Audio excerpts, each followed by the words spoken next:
오늘은 교회에 대해서 말씀드리겠습니다. 우리가 좋은 교회에서 믿음 생활을 하면 삶이 즐겁고 행복합니다. 영혼이 즐겁고 또 실제적으로 육체도 건강하고 힘이 납니다. 그러나 내가 섬기는 교회가 평안하지 못하고 또 좋지 못하다는 생각이 들면은 참 영혼이 힘들고 내 삶이 고달픔을 느낄 수 있습니다. 그런데 여러분들 생각하시기에 우리 모자이크 교회는 좋은 교회입니까? 안 좋은 교회입니까? 그렇습니까? 근데 왜 좋은 교회지요? 뭐 목사님 아시면서 그럽니까? 여러 가지 이유가 있을 것입니다. 그런데 정말 좋은 교회 맞지요? 근데 우리가 정말 바라보는 우리 모자이크 교회, 내가 믿음 생활할 때에 우리 교회 좋은 교회, 주님이 기뻐하시는 그런 교회, 섬기면서 믿음 생활하면서 바라는 것은 우리 성도님들이 늘 행복하고 즐거운 믿음 여행을 잘 해갈 수 있기를 예수님의 이름으로 축복합니다. 그런데 과연 어떻게 하면 우리가 신앙생활하는 우리 교회가 정말 좋은 교회로서 세워지고 행복한 믿음 생활을 할 수 있는 길을 알 수가 있겠습니까? 오늘 읽은 말씀은 예수님께서 초대 7교회의 교회 가운데서 마지막 라오디게아 교회의 사자에게 이렇게 편지를 보내라 하여서 사도 요한을 통해서 편지한 그런 말씀입니다. 14절에 19절에 보면 하나님의 창조의 근본이신 예수님께서는 라오디게아 교회가 미지근하다고 책망하시고 자신의 가난함을 깨달아 알고 불로 연단한 금을 사서 부유하게 하라고 그렇게 권면합니다. 그리고 20절에서 22절 말씀에 보면 예수님은 라오디게아 교회를 향해서 사랑하는 자를 책망하고 뭐 하신다 그랬습니까? 징계하신다 그랬습니다. 그러면서 문 밖에서 문을 두드리시는 예수님의 음성을 듣고 문을 열면 내가 들어가서 그와 더불어 먹을 것이다 라고 말씀하시면서 이기는 자에게는 예수님과 함께 보좌에 함께하여 주실 것이다 라고 그렇게 말씀하십니다. 그런데 한번 생각해 봅시다. 왜 예수님은 사랑하는 자를 책망하시고 징계하십니까? 여러분, 사랑하신다면 그 교회가 승리하며 나갈 수 있도록 도와주시고, 또 어떤 경우에는 사랑한다면은 좀 참아주시고 그냥 그대로 하도록 내버려 둬야 되지 않겠습니까? 흔히들 우리가 자녀들이 곁길로 나갈 때 부모는 무슨 매를 든다 그러죠? 사랑의 매 맞아봤습니까? 아픕니까 안 아픕니까? 아픕니다. 옛날에는 부모님들이 초달을 했어요. 근데 요즘은 아이들 초달합니까 안 합니까? 하면 난리 납니다. 12살 제가 미국에 있을 때 보니까요, 엄마 아빠가 때리면은 고발해 버리더라고요. 고발해요. 우리 아이들이 미국에 가서 살 때도 너 한국에는 때리지, 때리면 고발해라 그런다. 요즘은 실제로 고발하면 아동 폭행죄로 부모가 입건되기도 합니다. 여러분, 사랑의 매 아이들 가운데 맞고 싶은 아이들이 있을까요 없을까요? 제가 알기로는 한 사람도 없습니다. 근데 오늘 주님은 사랑하시기 때문에 책망하실 뿐만 아니라 징계하신다. 즉 사랑의 매를 때리신다는 이야기예요. 이 징계하신다는 말은 아이를 양육시키는 것처럼 그렇게 초달하는 것을 말합니다. 교회를 주님이 그렇게 초달하시겠다는 거죠. 과연 그게 사랑의 매일까요? 어떻게 하면 우리 교회를 정말 좋은 교회를 세우고 우리의 신앙생활을 할 때에 믿음 생활하면서 힘을 얻고 위로를 얻고 하는 그런 아름다운 그런 공동체로서 세워가고 행복한 믿음 생활을 우리가 할 수 있겠습니까? 예수님께서 피로 값주고 사신 그의 교회를 책망하시고 징계하신 것은 정말 예수님이 미워서 그런 건 아닙니다. 예수님께서 그렇게 하시는 것은 교회가 회개하여서 계속해서 예수님을 영접한 상태로 예수님의 영접을 받고 예수님을 영접하고 예수님 안에 있는 부요함을 누리게 하기 위함인 것입니다. 그래서 우리 예수님은 회개하고 예수님을 영접하는 자를 부요하게 하시는 분이십니다. 아멘이십니까? 오늘 이 라오디게아 교회를 향하여서 말씀하시는 예수님에 대해서 세 가지 표현으로 나옵니다. 첫 번째는 아멘이시다 그랬고, 두 번째는 충성되고 참된 증인이시라 그랬습니다.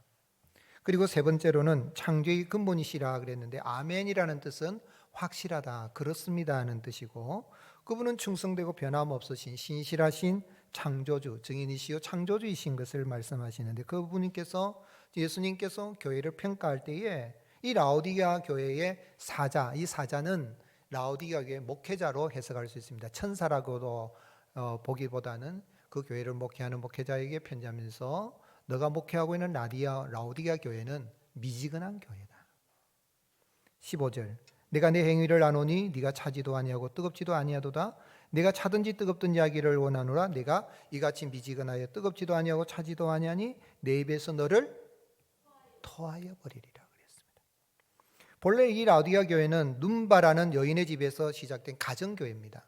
그래서 골로새서 4장 15절에 보면 라오디게아에 있는 형제들과 눈바와 그 여자의 집에 있는 교회에 문안하고 그랬습니다. 그래서 가정교회로 출발하면서 하나님의 가정 공동체로서 교회가 세워져 갔고요.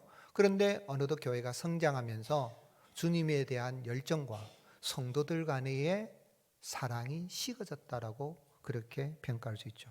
그럼에도 불구하고 그들은 우리는 주님을 잘 섬기고 있다라고 착각하고 있었고, 우리는 정말 좋은 교회다라고, 부족함이 없는 교회다라고 그들이 말하고 있었던 것입니다. 그러나 이것은 착각입니다. 17절에 네가 말하기를 나는 부자라 부유하여 뭐가 없다고요? 부족한 것이 없다 하나 내 공고한 것과 가련한 것과 가난한 것과 눈먼 것과 벌거벗은 것을 알지 못한다 그랬습니다. 라오디게아 교회는 외형적으로는 부흥하는 것처럼 보이고 성장하는 것처럼 가정교회로 출발했던 교회가 아주 성장한 그런 모습 속에, 또 사회가 이 라오디게아라는 이 시는 아주 부자 그런 도시였기 때문에 그리스도인들도 부를 누리고 있었다라고 볼 수 있었던 것입니다. 라오디게아는 양모 산업으로 인해서 또 돈을 벌었고 좋은 옷을 입고 다녔으며 금융업이 발달한 그러한 도시였습니다. 그러니 이 일반적으로 사회가 부유한 것입니다. 사람들이 교회를 다니든지 않느니 다 부유하니까 교회 다니는 사람들도 부유한 거죠. 어느 정도로 부유했는가? 이 터키에서 이 지진이 나가지고 엄청난 어려움이 지금도 있잖아요. 그런데 역시 이 지역에 지진이 2번이나 강진이 닥쳐서 황폐해진 그 도시를 재건하는 데 있어서 로마 정부로부터의 황제의 도움을 받지도 않고 부를 축적해낸 것으로서 이렇게 폐허 가운데 일어나게 된, 폐허를 복구하게 된 그런 부유한 도시였습니다. 그래서 로마의 역사가 타키투스는 라오디게아는 순전히 자력으로 폐허 가운데서 일어났다, 외부의 도움을 받지 않고도 자신들이 부를 축적해 놓은 것으로서 복구할 수 있는 그런 능력이 있는 부유한 도시였던 것입니다. 뿐만 아니라 라오디게아는 특산물인 양모로 만든 옷을 이렇게 축적할 뿐만 아니라 잘게 부숴 눈에 바르는 안약인 데프라 부르기아라는 아주 세계적인 명성의 안약을 이렇게 개발해서 안질이 있는 사람들을 낫게도 하고 하는 그러한 이 도시였던 거죠. 그래서 이 교회를 향하여서 우리는 부자다, 부유한 것이 없다, 우리 눈에 안질이 있어도 눈이 아파도 안약을 넣으면 된다라고 하지만은 사실은 아니다라는 것이죠. 요한계시록 2장 9절에 보면 서머나 교회를 향하여 내가 네 환난과 궁핍을 알거니와 실상은 네가 부유한 자니라. 서머나 교회는 가난한 교회였습니다. 그래서 예수님 믿는 신앙 때문에 주일 성수도 해야 되고 사업하는 데서도 직장생활 할 때도 정직하게 일해야 되니까 부를 축적하는데 믿음으로 살다가 보니까 가난한 교회였습니다.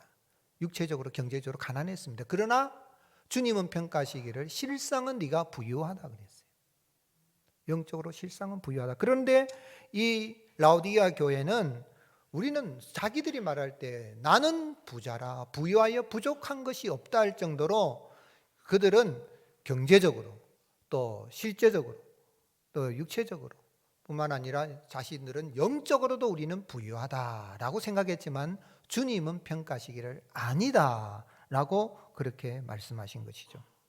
세상에서 가장 무서운 것 중에 하나가 착각입니다. 착각은 자유라고 할 수 있겠지만 착각을 하게 되면 엄청난 손해를 당할 수가 있는 것이죠. 비행기 조종사 파이로트가요, 이게 처음에 훈련을 조종을 받으면 비행 착각을 일으키기가 쉽다고 합니다. 비행기가 하늘을 향해서 전속력을 해서 빠른 속도로 막 올라갑니다. 올라가다가 어느 시점에 가면은 이제 더 올라가려면 안 되니까 속도를 늦춥니다. 속도를 늦추는 딱 순간에 파이로트는 판단할 때 속도를 늦추니까 순간 느낌에 비행기는 계속 날아가고 있는데 빠른 속도로 안 갈 뿐이지 사실은 앞으로 날아가고 있는데도 순간 착각할 때 비행기가 아래로 떨어지는 느낌을 가진다 그럽니다. 이것이 비행 착각이라고 하는데요. 이런 착각을 일으키지 않으려면 조종사는 반드시 보아야 될 것이 계기판이 있습니다.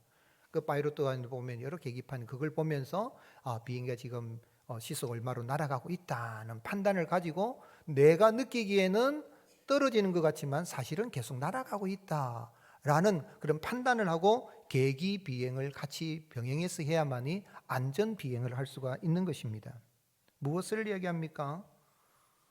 인생 살아갈 때도 내 느낌대로 사는 것이 아니라 내가 가지고 있는 이러한 모습으로 내가 신앙생활하는 데서 이 정도 내가 신앙생활하면 내가 잘 믿는 거야 라는 영적인 착각에서 벗어나야 된다는 이야기죠. 그래서 주님은 이 교회를 향하여서 세 가지를 권면합니다. 18절, 내가 너를 권하노니 내게서 불로 연단한 금을 사서 부유하게 하고 흰옷을 사서 입어 벌거벗은 수치를 보이지 않게 하고 안약을 사서 눈에 발라 보게 하라 그랬습니다. 첫 번째는 뭐였죠? 불로 연단한 뭐를 사라고요? 금을 사라. 부유하게. 요즘 금값이 많이 올라간다 그래요. 그 다음에 두 번째로는 흰옷을 사서 벌거벗은 수치를 보이지 않게 해라. 양모가 발달되니까 양털은 흰색 계통이니까. 그럼 또 실제로 흰옷을 사라 그랬어요. 안약을 사서 눈에 발라. 그럼 실제로 가서 금을 사라는 말인지, 흰옷을 사고 양털 옷을 입으란 말인지, 안약을 사가지고 발라는 무슨 이야기일까요? 근데 이 의미가 무엇인지는 본문에 숨겨져 있습니다. 18절을 다시 보면 내가 너를 권하니 누구에게서요? 내게서는 누구죠? 예수님입니다. 예수님께 나와서 예수님을 영접하고 예수님의 영접을 받는 그것이 바로 금을 사는 것이고 흰옷을 사는 것이고 안약을 사서 눈에 바르는 것이다. 세 가지로 이야기했지만 사실은 하나입니다. 그래서 그 다음 20절 9절 말씀이 중요한 겁니다. 같이 읽겠습니다.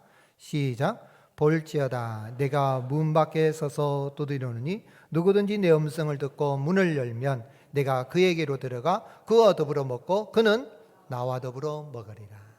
그렇게 해석이 되는 겁니다. 앞에는 비유적인 그런 표현이란다면 실제적인 것은 누구에게 찾아갔어요?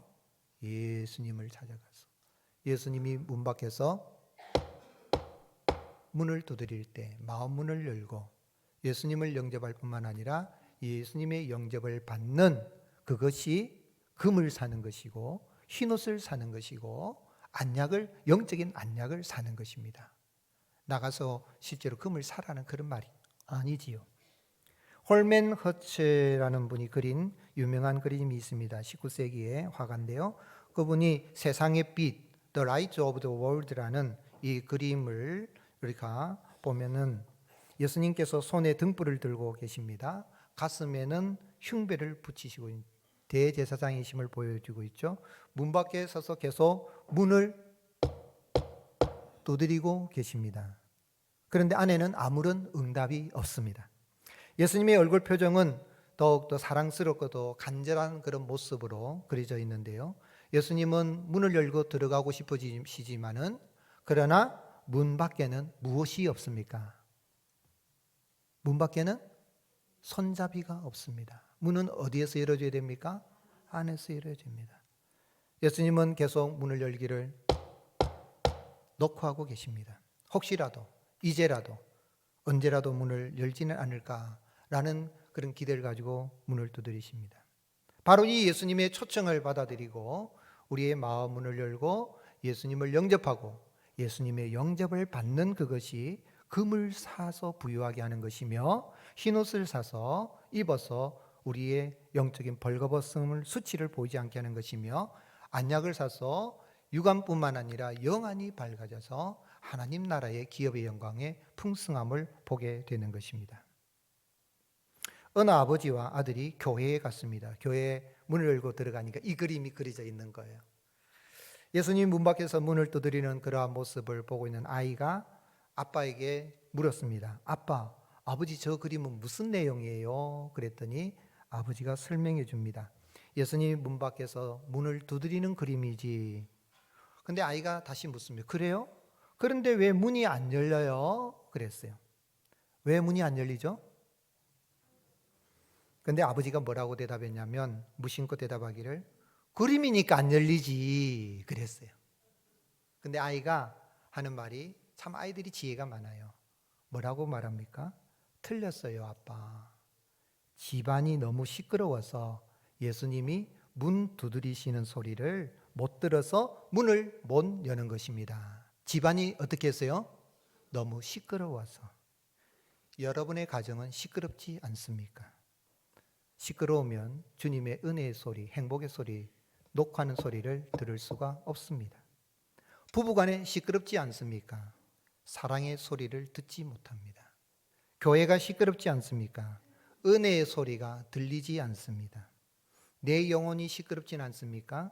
주님의 음성을 들을 수가 없는 것입니다.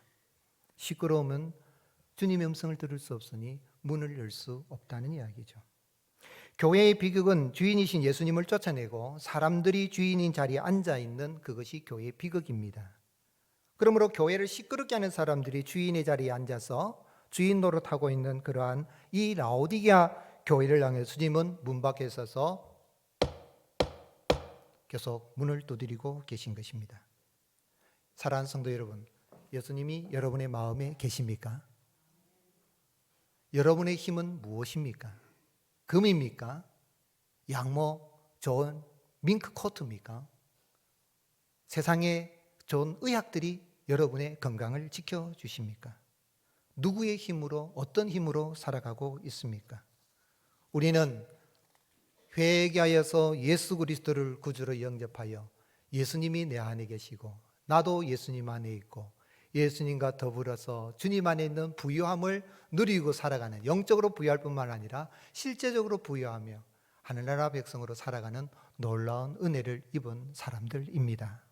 이것은 문을 두드리시는 예수님은 초신자 때 예수님 영접하라는 그 정도가 아니라, 거기서 끝나는 것이 아니라, 그것일 뿐만 아니라 이 라오디 교회가 지금 문제가 심각한 것은 초신자 때 그 뭐 예수님 영접 기도하고 그때 했지, 그 다음부터는 예수님하고는 상관이 없이 살아갑니다. 자기가 교회 와서 주인 노릇하면서 시끄럽게 돌아다닙니다. 그러니 주님과의 관계가 끊어져 있는지도 모르고, 과거에는 주님을 영접한 것 같은데 시간이 가면 갈수록 주님과의 동고동락하는 그런 관계가 유지돼야 되는데 그게 유지가 되지 않으니 그러한 것이죠. 예수님께서 초대 7교회를 향하여서 어떤 교회는 칭찬만 하는 교회도 있고, 어떤 교회는 책망하기도 하고 칭찬한 교회도 있고, 어떤 교회는 라오디게아 교회처럼 책망만 하는 교회도 있습니다. 근데 공통점은 하나입니다. 어떤 교회를 칭찬하시고 어떤 교회를 책망하시고 징계하셨을까요? 그것은 하나입니다. 예수 그리스도를 믿는 믿음을 지키느냐 지키지 못하느냐 하는 것입니다. 라오디게아 교회 바로 앞에 기록된 그 편지의 말씀은 빌라델비아 교회입니다. 주님은 이 빌라델비아 교회를 향하여서 뭐라고 칭찬하셨습니까? 계시록 3장 8절에 주님은 이 교회를 사랑하셔서 대적하는 자들이 교회 앞에 절하게 하는 승리를 주실 것이라 그래서 내가 너를 사랑하는 줄 알게 할 것이다 그러는데, 왜 이 빌라델비아 교회는 주님이 사랑하셔서 승리를 주신다라고 했습니까? 그것은 딱 하나입니다. 계시록 3장 8절 같이 읽겠습니다. 볼지어다 내가 내 앞에 열린 문을 두었으되 능히 닫을 사람이 없으리라. 내가 내 행위를 아노니 네가 적은 능력을 가지고도 내 말을 지키며 내 이름을 배반하지 아니하였도다. 오늘 사랑하는 성도 여러분, 예수님이 이 땅에 오신 것은 예수님 회개하여서 예수님을 영접하는 자에게는 주님 안에 있는 부유함을 누리게 하기 위함인 것입니다. 예수 그리스도 안에서 부유함을 우리가 얻고 그 믿음을 잘 지키고 살아가는 은혜가 있을 수 있기를 예수님의 이름 축복합니다. 우리 예수님은 그래서 뭐라고 말씀하셨습니까? 요한복음 10장 10절에 도둑이 오는 것은 도둑질하고 죽이고 멸망시키려는 것뿐이요 내가 온 것은 양으로 생명을 얻게 하고 더 풍성히 얻게 하려 하십니다. 오늘 여러분 예수 그리스도를 믿는 사람들이 영적으로 부유하고 풍성하게 될 뿐만 아니라 실제적으로 이 땅에 살아갈 때 다윗이 고백한 것처럼 여호와는 나의 목자시니 내가 부족함이 없으리라는 그런 고백을 할 수 있는 은혜를 베풀어 주십니다. 그래서 바울은 부유하신 예수님께서 가난하게 되신 이유는 무엇인가? 우리를 예수 그리스도 안에 있는 하나님의 부요를 누리게 하기 위함이라 그랬습니다. 고린도서 8장 9절 같이 읽겠습니다. 우리 주 예수 그리스도의 은혜를 너희가 알거니와 부유하신 이로써 너희를 위하여 가난하게 되심은 그의 가난함으로 말미암아 너희를 부유하게 하십니다. 할렐루야. 오늘 여러분 회개하여 예수님을 구주로 영접하고 또 예수님의 영접을 받고 참으로 이 땅에서의 주님이 주시는 그런 은혜를 날마다 부유하고 감사하고 그런 행복한 믿음의 여행을 할 수 있기를 예수님의 이름으로 축복합니다. 그럼 이렇게 예수님의 영접을 받고 영접하여 부유한 자로 거듭난 성도는 어떻게 살아드려야 되겠습니까? 성도는 좋은 성도가 되어서 좋은 교회를 세워가야 되는데요. 좋은 교회는 어떤 교회입니까? 열심히 섬기는 본을 보이는 성도들이 많은 그런 교회가 좋은 교회입니다. 아멘이십니까? 그렇죠. 좋은 교회는 좋은 성도가 많이 모이면 좋은 교회가 되는 겁니다. 그런데 좋은 성도는 예수님을 믿는 믿음을 지킬 뿐만 아니라 열심을 가지고 예수님과 교회를 섬기는 본을 보이는 성도가 좋은 성도인 것입니다. 예수님은 라오디게아 교회 성도들이 미지근하다고 책망하시고 차든지 뜨겁든지 하라고 말씀하십니다. 이 말씀은 차가워도 된다는 말씀입니까? 뜨거워지란 말씀입니까? 뜨거워지란 말이에요. 어떤 분은 제가 이런 이야기를 하면 목사님 저는요 냉랭하게 살래요 이렇게 말한 분이 있어요. 그건 잘못 해석한 겁니다. 15절에 내가 내 행위를 아노니 네가 차지도 아니하고 뜨겁지도 아니하도다 내가 차든지 뜨겁지 하기를 원하노라 그랬어요. 그런데 이 말씀은 바로 19절 말씀에 보면 이 말씀의 뜻은 뜨거워라라는 말씀으로 해석이 됩니다. 19절 말씀 무릇 내가 사랑하는 자를 책망하여 징계하노니 그러므로 네가 열심을 내라 회개하라 그렇게 말씀하신 것입니다. 라오디게아 이 북쪽에는 히에라폴리라는 도시가 있는데 그곳에 섭씨 90도가 되는 파무칼레 뜨거운 온천이 있다. 그런데 그 온천 파무칼레라는 파무칼레의 뜻은 이 목화의 성이다. 막 온천이 뜨겁게 막 90도 이상의 물이 끓는 가운데에 이 석회석에 있어서 막 부글부글 올라오니까 하얀 꽃들이라는 목화꽃이 일어나는 것처럼 보인다. 그래서 파무칼레, 목화의 성. 지금도 사람들이 가서 온천욕을 하고 즐기는 곳입니다. 그런데 그곳에 있는 물을 라오디게아로 끌어오기 위해서 10km 정도 되는 것도 해가지고 쭉 이렇게 해서 흘러오도록 이렇게 온천물이 흘러오도록 만들었는데 이 라오디게아에 도착했을 때는 물이 뜨겁지가 못해서 미지근한 상태가 된다라고 그렇게 이야기를 하면서 이 미지근해진 물은 온천수리는 의왕 냄새 때문에 아주 더 이상은 이렇게 마실 수도 없는 실제로 석회질이 마실 수가 없어요. 라오디게아의 물은 좀 에베소 이 지역에서 아래 남쪽에서 올라오기 때문에 북쪽에 있는 물은 뭐 온천역으로 쓰는 위해서 땡겼는지는 모르겠지만은 해석을 그렇게 하기도 합니다. 아무튼 저 먼 곳에 있을 땐 뜨거웠는데 가까이 오서는 이제 미지근하니까 냄새도 맡기도 그렇고 역겹게 되는 것이죠. 무엇을 이야기합니까? 이것은 주님이 이런 비유를 가지고 이렇게 말씀하셨는지 우리는 정확하게 알 수는 없지만 분명히 주님은 말씀하고 있는 것은 미지근해서는 안 된다. 이 이야기는 교회가 세상을 본받지 말고 아멘이시요 참되시고 참된 증인이신 예수님을 믿는다고 예수님을 믿어서 예수님의 부유함을 누렸다면 그 참되신 주님이신 그 주님을 본받아서 뜨거운 열정을 가지고 주님을 섬길 것을 말씀하고 있는 것입니다. 그런데 무엇에 열심을 내라는 이야기입니까? 오늘 여러분 내가 예수님을 믿는 믿음을 잘 지킬 수 있기를 주님의 이름으로 축복합니다. 뿐만 아니라 주님을 섬기는 예배 자리를 지키고 무엇보다도 성도들 간의 사랑이 뜨겁게 사랑하는 그러한 이 사랑을 지키는 그 일에 열심을 내야 됩니다. 여러분 교회는 예배하기 위해서 옵니다. 교회는 기도하기 위해서 옵니다. 또 교회는 뭐 하기 위해서 온다고 제가 자주 말씀드렸죠? 교회는 사랑하기 위해서. 너 교회 왜 가는데 하면 예배 드리고 기도하고 성도들 간에 사랑하기 위해서 간다. 아멘이십니까? 열심을 가져야 돼요. 예수님 믿었어. 예수님 내 안에 계시고 나도 예수님 안에 있으니까 나 예수님 내 거야. 이제는 아이고 막 그냥 나 혼자 믿기만 하고 살아가면 되겠지 하고 그런 것이 아니라 그 주님의 은혜를 받았다면 열정적으로 뜨겁게 주님을 사랑하고 교회를 사랑하는 본을 보이는 힘을 쓰고 애를 쓰고 노력을 기울인다는 것이죠. 그게 진정한 믿는 의미입니다. 어떤 신학생이 시험이 다가오는데 공부는 하지 않고 기도만 합니다. 하나님 답이 보이게 하여 주시옵소서. 신학교에서 그렇게 신학생이 기도했어요. 근데 시험 이제 치는 날 시험지를 봤는데 답이 보일까요? 안 보일까요? 답이 안 보입니다. 캄캄합니다. 그런데 이 신학생이 기도했어요. 어떻게 쓸까? 뭐라고 썼겠어요? 답. 하나님은 다 아십니다. 라고 큼직하게 써놓고 나왔습니다. 교수님이 답안지를 봤습니다. 고민스럽습니다. 그래 맞아. 하나님은 다 아시는데. 교수님이 답안지 채점을 매긴데 시험지에 뭐라고 적었겠습니까? 하나님은 다 아시니까 하나님은 100점, 학생은 모르니까 빵점이라고 썼다고 합니다. 무슨 이야기입니까? 하나의 이야기겠지만은 오늘 여러분 우리가 믿는다는 것은 예수님 내가 영접하고 살아갑니다 하는 정도가 아니라 내가 주님을 섬기는 데 있어서 사랑하는 데 있어서 봉사하고 섬기는 데 있어서 뜨거운 열정을 가지고 내가 해야 할 일에 열심을 내는 것을 말합니다. 진인사 대천명이라 그러죠. 안 믿는 사람들도 자기가 어떤 일을 할 때는 다 일을 할 대로 진인사 모든 일을 하고 그 다음에는 천명을 기다린다는데 하물며 예수 그리스도의 사랑을 받고 주님의 영접을 받고 주님을 영접하여서 예수 그리스도 안에 부양을 누린 성도라면 얼마나 열정을 가지고 주님을 섬기고 예배하고 기도하고 찬양하고 봉사하고 사랑하며 살아가야 되겠습니까?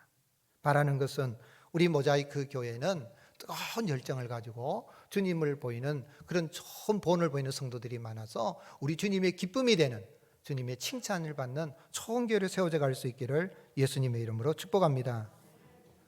사실 저는 이 말씀을 준비하면서 이 말씀의 제목을 우리 교회 좋은 교회라고 정할까 했다가 그냥 좋은 성도 좋은 교회라고 했습니다. 우리 교회 어떤 교회입니까?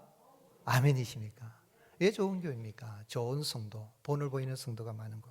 그런데 이런 열심을 내려고 하면 회개하라 그랬어요. 열심을 내라 그러므로 회개하라 이렇게 되어 있습니다. 열심을 내라 그러므로 회개하라 그랬어요. 좀 이상하죠.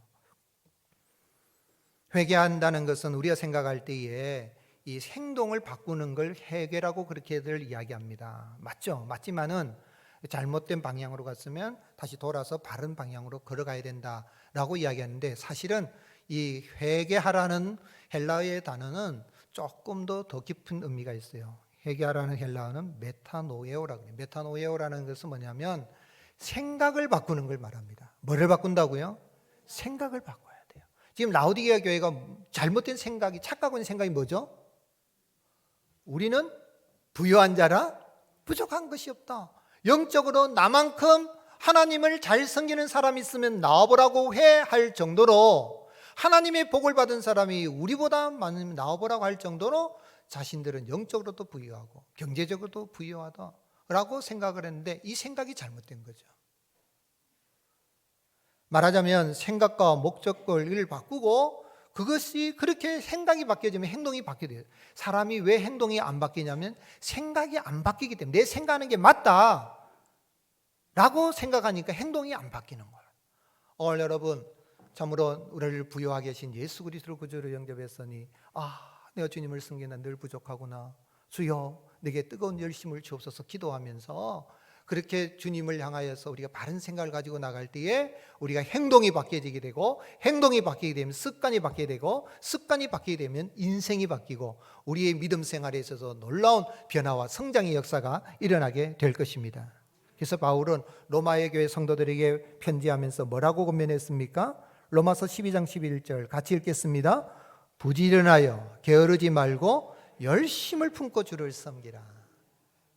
열정을 품고 주님을 섬기고 성도들 간에 뜨겁게 사랑하고 주님이 기뻐하신 교회를 세워갈 수 있기를 바랍니다. 특별히 바울은 고린도 교회를 사랑할 때에 열심을 낼 때 어떻게 내가 열심을 낸다 그랬습니까? 고린도 11장 2절 내가 하나님의 열심으로 너희를 위하여 열심을 내노니 내가 너희를 정결한 처녀로 한 남편인 그리스도께 드리려고 중매함이로다. 내가 누구의 열심으로요? 하나님의 열심. 누구 열심요? 하나님 열심. 열심을 내더라도 내 수준에 내 열심으로 하는 경우가 있어요. 열심을 내더라도. 그런데 바울은 하나님의 열심으로 너희를 위하여 열심을 내노니, 중매하는 데 있어서 그 중매하는 사람이 주님과 성도들을 중매하는 데에 막 열심히 그래 하는 것처럼 그건 하나님의 열심을 했다. 여러분, 하나님이 내게 주신 은혜 감사하여서 성령님이 공급하시는 하나님의 열심을 품고 선한 일을 위하여서 열심을 내는 저와 여러분이 되시기를 주님이 축복합니다. 디도서 2장 14절, 그가 우리를 대신하여 자신을 주심은 모든 불법의 소리를 성량하시고 우리를 깨끗하게 하사 선한 일을 열심히 하는 자기 백성이 되려 함이라. 왜 구원해 주셨습니까? 왜 예수님이 영접해 주셨습니까? 왜 우리가 예수님을 영접했습니까? 그것으로 끝나지 않고 선한 일을 위하여 열심을 내는 예수님의 백성, 하나님의 백성이 되게 하기 위하여서 우리를 영접하여 주신 것입니다. 베드로 사도는 베드로 3장 13절 같이 읽겠습니다. 시작. 또 너희가 열심으로 선을 행하면 누가 너희를 해하리요. 아멘. 열심으로 주님 주신 은혜 감사해서 내가 예수님 영접을 받고 영접하여서 예수님의 부유함을 누려하신 그 은혜 감사하여서 뜨거운 열심을 품고 주님을 섬기고 교회를 섬기는 본을 보이는 가운데에 우리 교회, 좋은 교회, 주님이 기뻐하시는 칭찬할 만한 그런 아름다운 교회 공동체를 세워나가고 믿음의 여행이 날마다 즐겁고 행복한 복된 믿음의 여행이 되실 길을 예수님의 이름으로 축복합니다.